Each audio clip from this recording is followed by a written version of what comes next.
Un jour, Miffy et ses amis jouaient au ballon.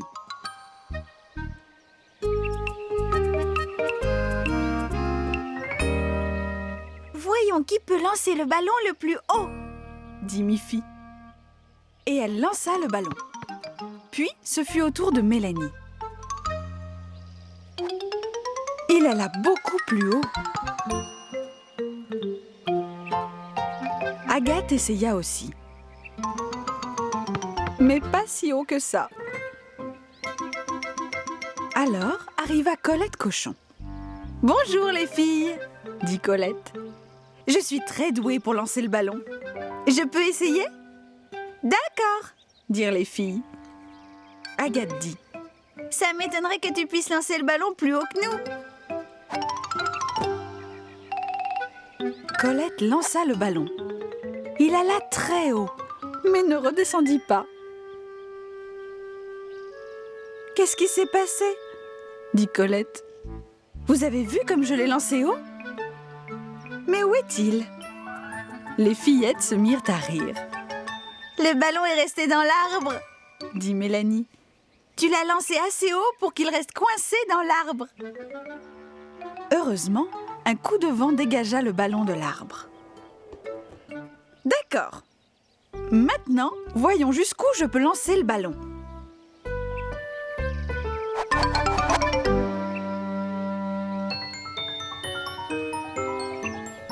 Le ballon tournoya dans l'air et s'écrasa dans l'étang.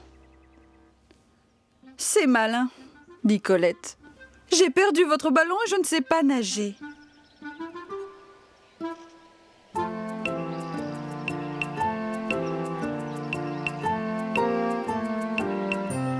À ce moment-là, le papa de Miffy arriva. « Ne vous inquiétez pas, dit-il. Je vais récupérer votre ballon et après nous pourrons jouer à celui qui shootera le ballon le plus loin. » Papa Pompon monta dans une barque, rama jusqu'au milieu de l'étang et retira le ballon de l'eau.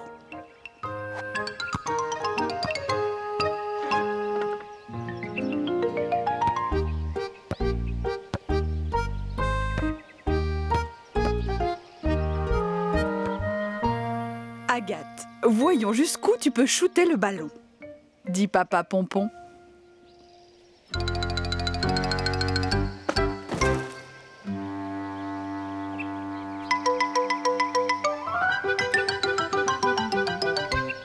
Puis, ce fut au tour de Mélanie d'essayer.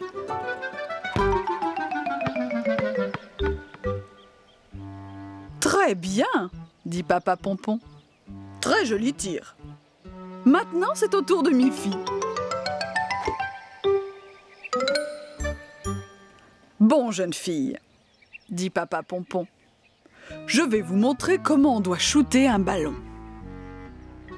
Colette fut contente de ne pas avoir à shooter le ballon. Mais elle regarda attentivement Papa Pompon pour apprendre la bonne façon de le faire. Le ballon s'envola droit sur la maison de Miffy. « Le dîner est servi !» appela Maman Pompon. Agathe, Mélanie, Colette et Miffy retenaient leur souffle. Papa Pompon était désolé de ce qu'il venait de faire et craignait que Maman Pompon soit très fâchée contre lui. Mais Maman Pompon fut prise d'un fou rire et dit « Eh bien, au moins le ballon est à l'heure pour dîner. Maintenant, voyons lequel sera le plus rapide à se mettre à table. »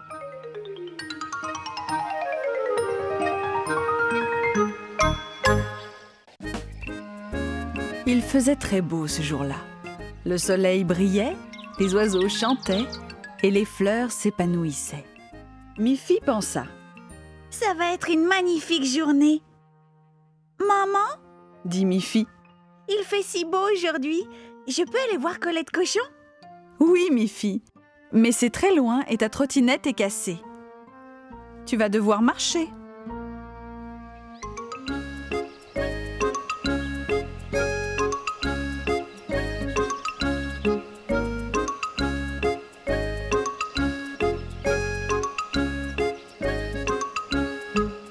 C'était en effet une longue marche et Miffy fut contente d'arriver enfin à la maison de Colette.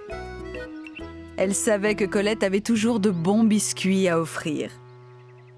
En frappant à la porte, elle avait déjà l'eau à la bouche en pensant aux biscuits. Mais elle n'eut pas de réponse.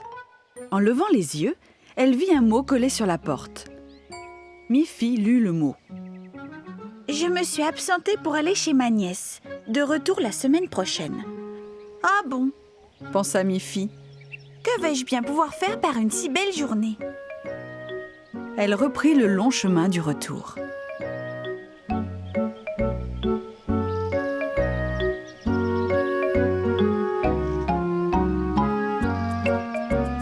Je crois que je vais appeler Mélanie. » dit-elle. Miffy se dirigea vers le téléphone et composa le numéro de Mélanie. C'est sa maman qui répondit. « Est-ce que Mélanie peut sortir et venir jouer avec moi ?» demanda Miffy. « Oh, je suis désolée, ma petite Miffy, » dit la maman de Mélanie. « Mélanie est au fond de son lit avec un bon rhume et elle ne peut pas sortir aujourd'hui. »« Je sais, se dit Miffy. je vais prendre mon ballon et aller jouer avec Snuffy. » Miffy alla donc à son armoire et prit son beau ballon multicolore. « Snuffy adore courir après ce ballon. » dit Miffy. Elle courut aussi vite qu'elle put à l'endroit où vivait Snuffy. « On va bien s'amuser. » se dit-elle. Mais, arrivée sur place, elle trouva Snuffy allongé à côté de sa gamelle vide, à moitié endormie. Miffy devina que Snuffy venait d'avaler son repas. Miffy fit rebondir son ballon, plusieurs fois pour attirer son attention. Mais Snuffy n'ouvrit qu'un œil, juste un tout petit peu. Elle le referma et se rendormit profondément. Pauvre Miffy, elle reprit le chemin de la maison sans que quiconque n'ait pu jouer avec elle par une si belle journée. « Puisque c'est ainsi, je vais jouer toute seule. » se dit-elle. « Et je suis sûre de bien m'amuser. Je vais aller chercher mon cerf-volant. » Elle ressortit avec son superbe cerf-volant. Elle tenait bien fort la ficelle et courut à travers la prairie. Elle courut et courut encore, mais le cerf-volant ne faisait que retomber sur le sol. Il n'y avait pas de vent, pas même une petite brise, et le cerf-volant ne pouvait pas prendre l'air. Alors Miffy s'arrêta de courir.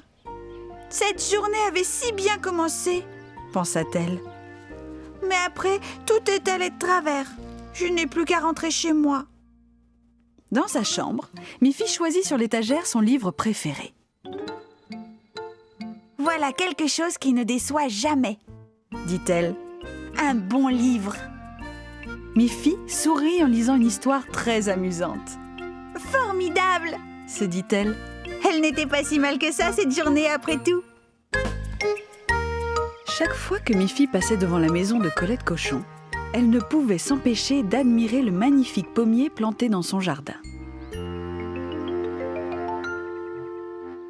En automne, les feuilles étaient dorées. En hiver, il n'y avait plus de feuilles du tout. Au printemps, de ravissantes fleurs blanches recouvraient l'arbre entièrement. Et en été, l'arbre était plein de petites pommes vertes. « Oh, Colette !» dit Miffy un jour d'été. « J'aimerais tellement goûter une de tes pommes. »« Pas encore, ma petite Miffy, » dit Colette. « Les pommes sont encore trop petites, vertes et dures. Il faut attendre encore un peu. » Quelque temps plus tard, en passant à nouveau devant chez Colette, Miffy vit que les pommes étaient plus grosses et avaient changé de couleur. Moitié verte et moitié rouge. « Aujourd'hui, je peux goûter une de tes pommes, Colette ?» demanda Miffy. « Pas encore, Miffy, » dit Colette. « Les pommes doivent être toutes d'un beau rouge avant de pouvoir les manger. » Miffy était très impatiente. Attendre, toujours attendre. Elle aurait tellement aimé goûter une de ces pommes. Bientôt, toutes les pommes devinrent grosses et d'un beau rouge. Mais les oiseaux aussi aimaient les pommes rouges. Colette se dit « Il est temps de ramasser ces pommes avant que les oiseaux ne les dévorent. » Ce jour-là, Miffy rentra très vite chez elle après l'école, en espérant que les pommes de Colette seraient enfin prêtes à être dégustées. L'eau lui venait à la bouche en pensant au goût délicieux que ces pommes devaient avoir. Elle était impatiente d'arriver chez Colette. Le pommier était bien là. Mais quoi? Il n'y avait plus aucune pomme sur l'arbre. Toutes ces magnifiques pommes avaient disparu. Miffy se précipita à la porte et frappa. Mais Colette n'était pas là. « Qui a bien pu prendre les pommes de Colette ?» se demanda Miffy. Elle regarda au travers de la fenêtre de la cuisine. Il n'y avait pas de pommes sur la table. À ce moment-là, Colette arriva.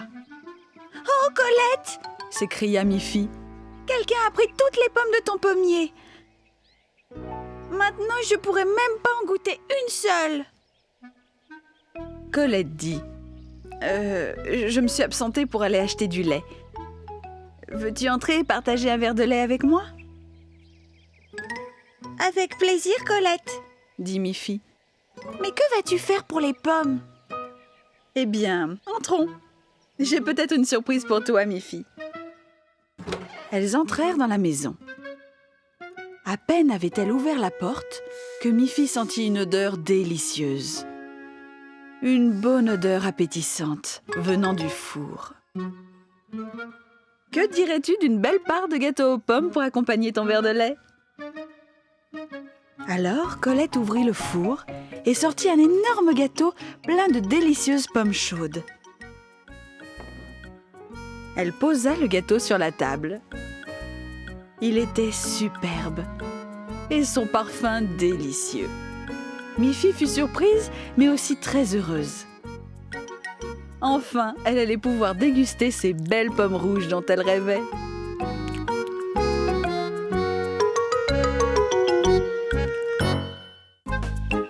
Miffy, Mélanie et Grogny étaient invités chez Boris et Barbara pour un pique-nique en forêt.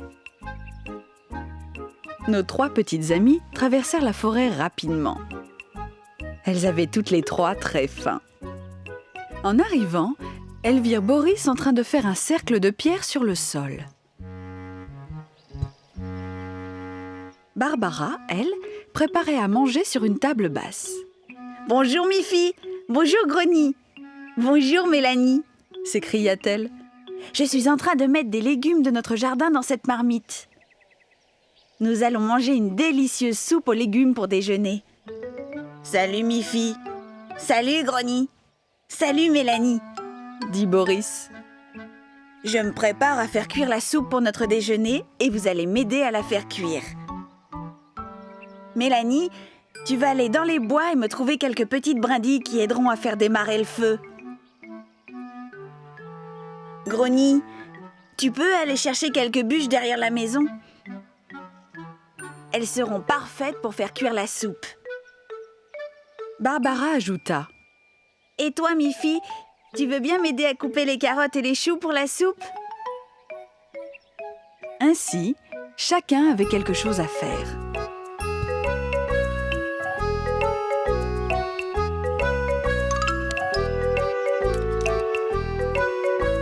C'était amusant, mais elles avaient de plus en plus faim. Quand tout fut préparé, elles s'aperçurent qu'il manquait encore une chose essentielle. « Nous avons oublié de mettre de l'eau pour cuire les légumes, » dit Barbara. Alors, Barbara et Miffy allèrent chercher de l'eau dans la maison.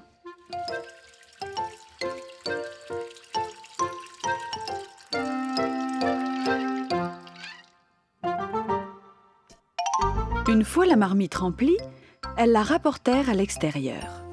Elles posèrent la grosse marmite pleine d'eau et de légumes sur le feu.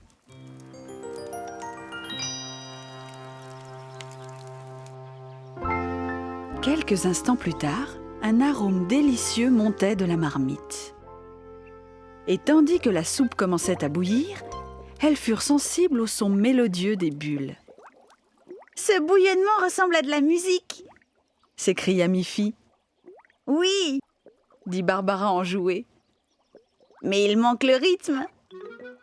Et elle se mit à tambouriner sur la marmite avec une spatule en bois. Cela donnait un son de clochette. Alors, Mélanie frappa du pied sur le même rythme. Et Grogny prit 2 baguettes de bois et commença à les faire cliqueter. « Je vais aller chercher mon banjo !» dit Boris. Et il se précipita dans la maison. Quand il revint, grattant son banjo, Miffy se mit à danser. Alors, tout le monde l'imita autour de la marmite.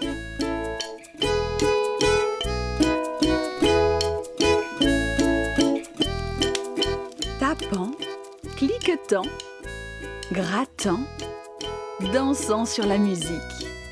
C'était une vraie parade, un authentique, un véritable orchestre champêtre.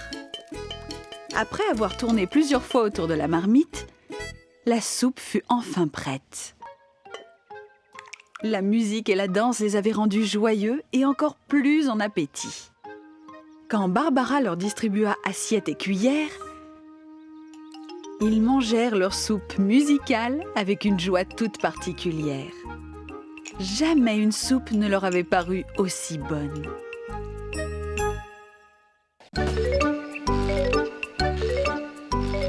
Miffy et Agathe s'amusaient beaucoup dans le parc. Regardez-les monter et descendre sur la bascule. Elles riaient de bon cœur, en montant, en descendant. Soudain, Snuffy arriva en courant pour jouer, elle aussi.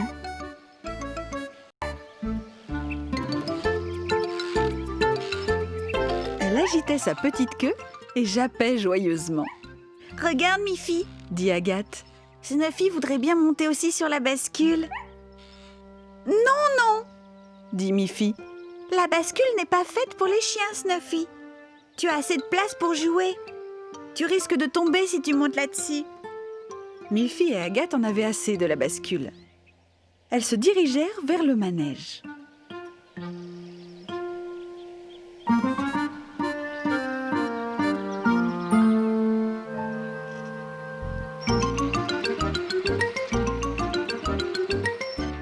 Elles poussèrent avec leurs pieds et le manège se mit à tourner, tourner de plus en plus vite. Snuffy courait tout autour du manège sans s'arrêter, agitant sa queue en aboyant vivement. « Regarde, Miffy !» dit Agathe tandis qu'elle tournait comme des toupies. « Snuffy voudrait aussi monter sur le manège. »« Pas question !» dit Miffy. « Le manège est très amusant pour les enfants. Mais si tu montes là-dessus, tu risques de tomber et de te blesser. » Les manèges ne sont pas faits pour les petits chiens. Mais tu peux courir tout autour si tu veux. Bientôt, le manège ralentit doucement. Miffy et Agathe étaient un peu étourdies.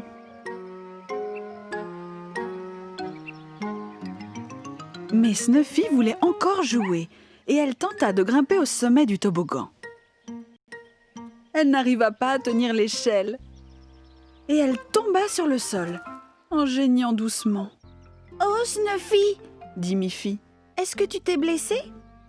Un toboggan n'est pas fait non plus pour les petits chiens, tu sais. Tu dois être plus prudente dans le parc. »« Reposons-nous un peu, » dit Agathe. Elles décidèrent donc de s'asseoir sur un banc pour déguster quelques biscuits que leur mère leur avait préparés et mis dans des sacs en papier. « Tiens, Snuffy, » dit Miffy. « Tu peux avoir un biscuit toi aussi. Les biscuits sont très bons, même pour les petits chiens. » Miffy et Agathe se mirent à rire. Elles ne voulaient pas que Snuffy soit triste de ne pouvoir faire ce qu'elle faisait.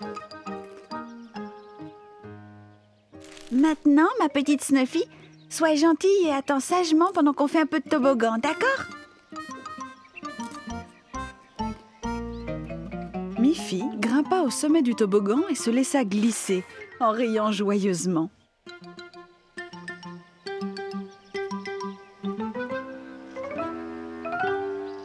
Puis, Agathe grimpa aussi et se laissa glisser. Cela la fit rire aussi.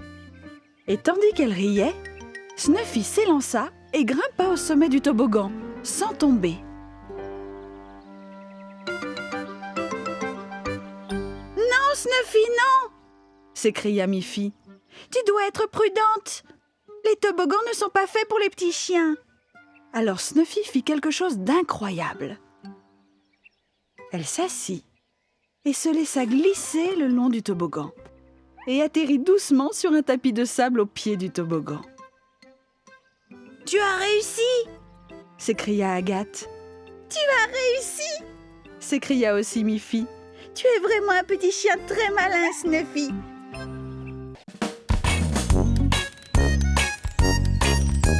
Miffy court et c'est la joie. Avec ses amis, on ne s'ennuie pas. Snuffy, Agathe, Barbara, Boris, Colette, ils sont tous là et tous ensemble.